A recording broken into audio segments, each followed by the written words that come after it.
Happy Saturday. Good morning, scholars. These are the objectives for this week coming up. First, we have 5.11e. I will synthesize and make connections, make logical connections between ideas within a text and across text. In figure 19F, you guys might be familiar from fourth grade. I will make connections between text and genres and use and show evidence. So all of these may both seem familiar. We're going to review those again and we're going to dig in deeper. So you might be saying, Ms. Owens, what does synthesize mean? I don't know what that means. Well, I have an answer for you.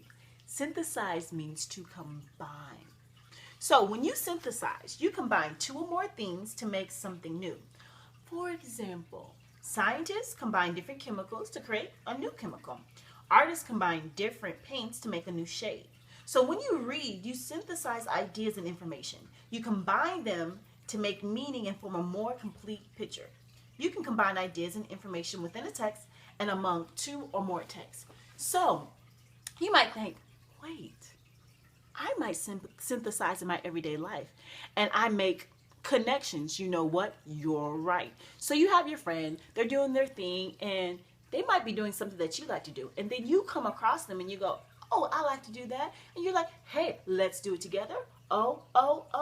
You just synthesize, you combine the ideas and things that you like to do together and you made magic.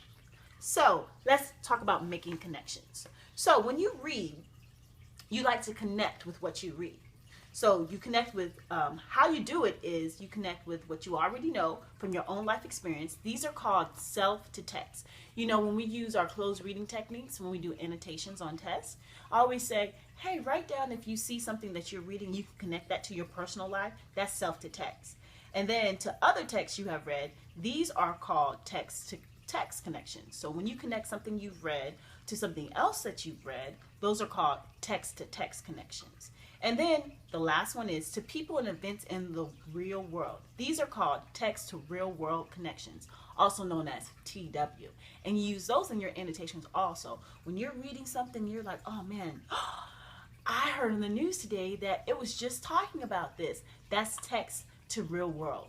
For example, we talked about last week, we read something and it talked about the Ebola virus. And we connected that to what's actually going on right now in our real world, in the internationally all over the world. And so that's connecting what we read to something that's happening in the real world. So guys, those are some of the awesome things we're going to do this week.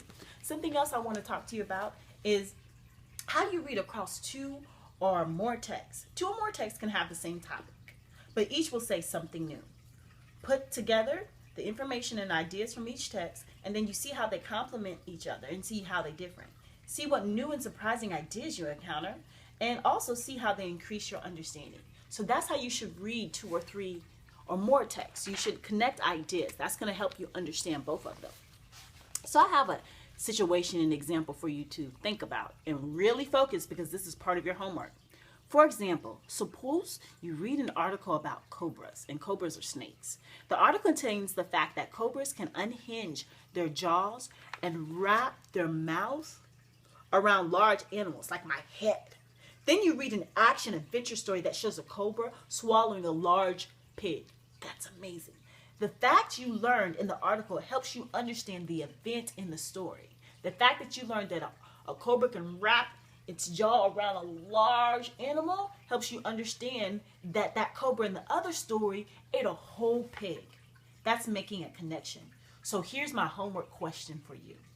Would you have understood the event in the story as well if you hadn't connected the fact from the article? Here it goes again.